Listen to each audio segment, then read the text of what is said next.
In the previous video, we took a tour of the all-new block editor in WordPress, codenamed Gutenberg. But the best way to get to know the block editor is to begin creating some content. So in the next several videos, I'll show you how to use some of the most common blocks to create a new post for your site.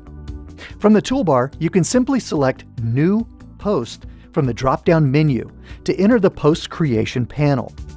But you could also select Add New underneath Posts in the navigation menu on the left-hand side. We'll start by entering a title. Now, WordPress automatically creates a link to the post, which is called the permalink.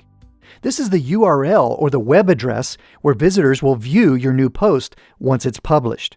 Now, you can edit this permalink to make the URL easier to remember and share if you like. Next, I'll paste some content that I've created ahead of time into the main content area.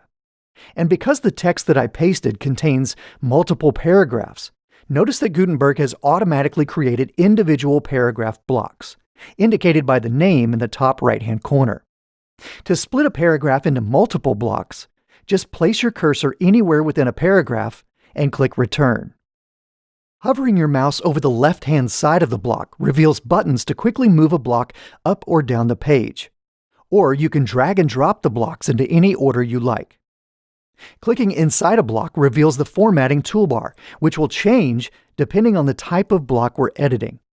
To view the settings for a block, click the More Options button on the right-hand side of the toolbar and choose Show Block Settings. Or you can just use the keyboard shortcut shown here. Now, in the text block settings, there are options to change the font size by either choosing from the drop-down list of available sizes or manually entering a number representing the size you want. You can also enable a drop cap if you like, which will display the first letter in the paragraph in a larger size.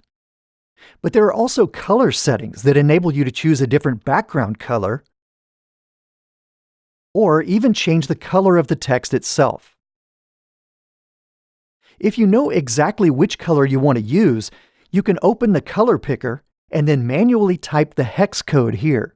Or if you prefer, you can change the color format to use RGB or even HSL, hue, saturation, and lightness. Or simply use the slider and color picker to choose any color you like. And finally, under the Advanced tab, you can enter the name of a particular CSS class if your theme includes custom styles.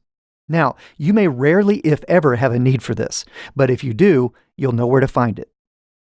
All right, now we've got the text for our article, but it's a bit long. So I'd like to add a heading to break up some of the content and make it easier for our readers, and also to help search engines determine what this article is about.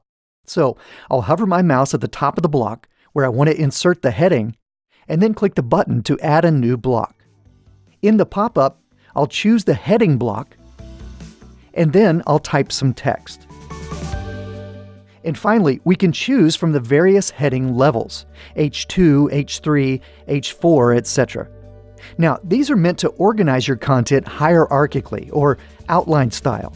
So be careful not to just choose a heading level based on the size text you want.